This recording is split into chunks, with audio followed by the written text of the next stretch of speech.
আজকে আমরা এই ভিডিওটিতে আলোচনা করব যে শেখ হাসিনা সরকারের যে পতন হয়েছে, এই পতনের যে প্রধান যে কারণগুলো রয়েছে সে বিষয়ে আমরা আজকে আলোচনা করব। চলুন ভিডিওটি শুরু করে যাক। আর এই ভিডিওটা যারা দেখবেন শেষ পর্যন্ত দেখবেন, শেষ পর্যন্ত না দেখলে একটা ভিডিও যে আসলে একটা বক্তা তারা কী ধরনের কথাবার্তা এই ভিডিওর মাধ্যমে তিনি বলেছেন সেটা কিন্তু আপনার অধরাই থেকে যাবে, আপনি সেটা বুঝতে পারবেন না। সুতরাং একটা ভিডিওটি সম্পূর্ণ না দেখে কোনো ধরনের কমেন্ট করবেন না। তো আজকে আমরা এই যে শেখ হাসিনা সরকারের যে পতন হয়েছে সে বিষয়ে আলোচনা করব, তার পতনের যে প্রধান যে বিষয়গুলো সেটা আলোচনা করা শুরু করব। তো ভিডিওটি শুরু করা যাক। আপনার 2024 সালে শেখ হাসিনা সরকারের পতন হয়েছে, আমরা সকলেই দেখলাম। বাংলাদেশে 2024 সাল একটা ভয়ঙ্কর সাল। এই 2024 সালে আওয়ামী লীগের নাম শুনলে মানুষ ভয় পেত, শেখ হাসিনার নাম শুনলে মানুষ ভয় পেত, ছাত্রলীগের নাম শুনলে মানুষ ভয় পেত, পুলিশের নাম শুনলে মানুষ ভয় পেত, সেনাবাহিনীর নাম শুনলে সেনাবাহিনীকে দালাল মনে করত মানুষ। অথচ 2008 সালে শেখ হাসিনাকে দেশে প্রকৃত শাসক মনে করে আপনার মানুষ প্রচুর পরিমাণে ভোট প্রদান করেছিল এবং তার প্রতি মানুষের আস্থা ছিল। 2008 সালে তিনি প্রচুর ভোট পেয়ে আপনার আলাদিনের একটা চেরাক হাতে পেয়ে গেছিলেন। আর এই সেই চেরাকটাই হচ্ছে আপনার এই যে শেখ হাসিনার যে 2024 সালে যে তার পতন হচ্ছে, এই চেরাকটাই হচ্ছে তাই। চলুন এবার আলাদিনের সেই চেরাকটা যে শেখ হাসিনা পেয়েছিলেন সেই চেরাকটা সম্পর্কে আলোচনা করব। যে চেরাকটা তিনি ওই 2008 সালে কামাই করেছিলেন, সেই চেরাকটার জন্যই কিন্তু আজকে হাসিনা তিনি জানে বেঁচে গেছেন এবং তিনি ভারতে স্বেচ্ছায় নির্বাসিত রয়েছেন। তাকে কিন্তু ভারত বলে নাই যে তুমি চলে আসো। তিনি হেলিকপ্টার নিয়ে ভারতে গিয়ে আশ্রয় নিয়েছেন। এখন তিনি কোথাও ঠাঁই পাচ্ছে না, কারণ তিনি তো অপরাধী। এদেশের বিশ্ব সমাজ তাকে দেখেছে যে আসলে তার বর্বরতা, নিষ্ঠুরতা, যার কারণে আপনার যুক্তরাষ্ট্রের মতো একটা রাষ্ট্র যার সাথে তার ভালো রিলেশন ছিল এবং আপনার যে আমেরিকা, সেখানেও কিন্তু তার সন্তান বসবাস করে বাড়িটারি রয়েছে, সেখানেও কিন্তু তিনি যেতে পারছে না।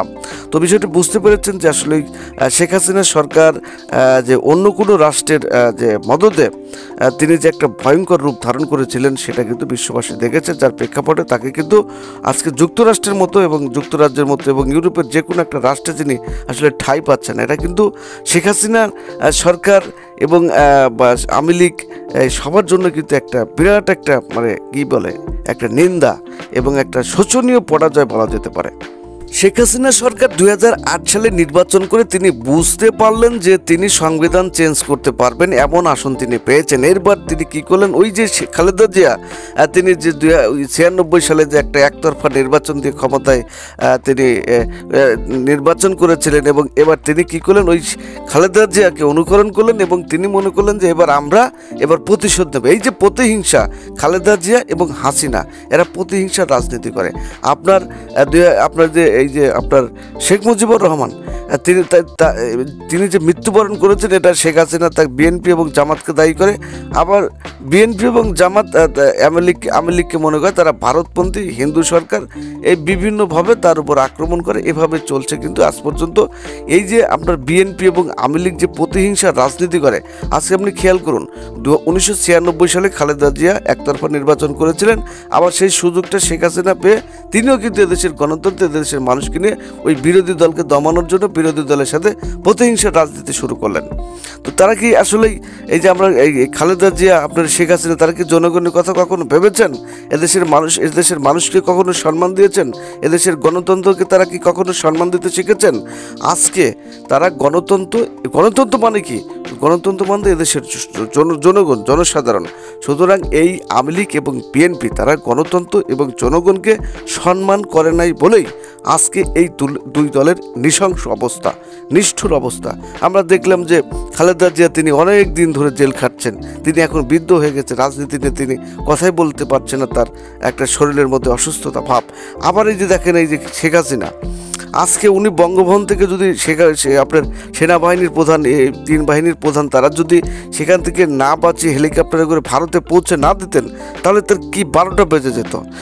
খালেদা জিয়া তো আসলে আপনি 96 সালে গণ আন্দোলনের সম্মুখে তিনি কিন্তু পদত্যাগ করেছিলেন বলেই তিনি দেশে থাকতে পেরেছিলেন এবং জেলের মধ্যে তিনি থাকতে পেরেছেন। কিন্তু আপনার শেখ হাসিনা তিনি কিন্তু আপনার সংবিধান চেঞ্জ করে এই যে আন্দোলন 2024 সালে যে নির্বাচন করেছিলেন এবং নির্বাচনে তিনি যে গণ আন্দোলন হয়েছিল এবং বিরোধী দলরা যারা আপনার সংগ্রাম করেছিলেন তাদেরকে তিনি দমাতে পেরেছিলেন 2014 সালে এসে। তিনি দমাতে পেরেছিলেন, যার প্রেক্ষাপটে এখন এই যে প্রতিবেশী রাষ্ট্রগুলো তার ব্রেনকে ওয়াশ করলেন, তারা বুঝতে পারলেন যে ইনি সাহসী আছেন, মেধাবী আছেন, কৌশলী আছেন। বিভিন্নভাবে তাকে আমাদের যে প্রতিবেশী রাষ্ট্রগুলো তাকে সুযোগ ব্যবহার করলেন যে একে দিয়ে কাজ হবে, এনাকে দিয়ে কাজ হবে। তারপরে তাকে এটে উঠে ধরলেন এবং তারপরে 2018 সালে নির্বাচন করলো। আমরা বলতে চাচ্ছি যে আওয়ামী লীগ এবং বিএনপি তারা কিন্তু আসলে প্রতিহিংসার রাজনীতি করে, গণতন্ত্রকে সম্মান দেয় না, এদেশের মানুষকে সম্মান দেয় না। আজকে পরিশেষে স্পষ্টভাবে বলতে চাই, বিএনপি হোক, আওয়ামী লীগ হোক, ভিপি নূর হোক আর ডক্টর ইউনূস হোক, যেই হোক সেই হোক, আপনার যারাই এই গণতন্ত্রকে সম্মান করবে না, যারা এদেশের মানুষকে সম্মান করবে না, যারা এদেশের মানুষকে শিক্ষিত মূর্খ ভাববে, যারা এদেশের মানুষকে নির্বোধ ভাববে, তারাই কিন্তু লাঞ্ছিত হবে। স্রষ্টা তাদেরই লাঞ্ছিত করবেন। তো আমরা বলতে চাই, আপনারা যে দলই বর্তমান বাংলাদেশে রয়েছেন, আওয়ামী লীগ বলেন, বিএনপি বলেন, যেই বলেন না কেন, আপনাদের প্রথমে যে কাজটি করতে হবে সেটা গণতন্ত্রকে সম্মান করতে হবে। গণতন্ত্রের সাথে চালাকি করা যাবে না, অর্থাৎ এদেশের মানুষের সাথে, এদেশের মানুষকে মূর্খ এবং স্বল্প দরিদ্র অশিক্ষিত ভেবে এদেশের গণতন্ত্র, এদেশের সাধারণ মানুষের সাথে আপনারা ছিনিমিনি খেলবেন না। ছিনিমিনি যারাই খেলবেন তাদেরই কিন্তু পতন হবে। যেমন শেখ হাসিনা সরকারের পতন হয়েছে এবং আগামীতেও যারা গণতন্ত্র নিয়ে এদেশের মানুষের সাথে লাঞ্ছনা করবেন, বঞ্চনা করবেন, তাদেরই কিন্তু পতন হবে, এ ধরনের অবস্থা হবে। তো আসলেই আমরা সবাই শান্তি চাই। আমি বাংলাদেশের সকল রাজনীতিবিদদেরকে বলতে চাই, আপনারা গণতন্ত্রকে সম্মান করতে শিখুন, এদেশের মানুষকে সম্মান করতে শিখুন, এদেশের মানুষকে মূল্যায়ন করতে শিখুন। তাহলে সেই দলই কিন্তু এদেশে জনপ্রিয় হবে, শক্তিশালী হবে। কোনো প্রতিবেশী রাষ্ট্র, কোনো আপনার বিশ্বের কোনো সংস্থা যাই বলুন না কেন, আপনার যেখানে যতই জনপ্রিয়তা থাকুক না কেন, বাংলাদেশের মানুষের কাছে যে দল জনপ্রিয় হবে না বা যে গোষ্ঠী জনপ্রিয় হবে না, তাদের পরাজয় নিশ্চিত হবে, বারবার হবে। এটা বলে আমি আজকে ভিডিওটি শেষ করছি এবং পরবর্তীতে আবার এই ভিডিওগুলো নিয়ে কথা বলছি। সবাই ভালো থাকবেন। আল্লাহ হাফেজ।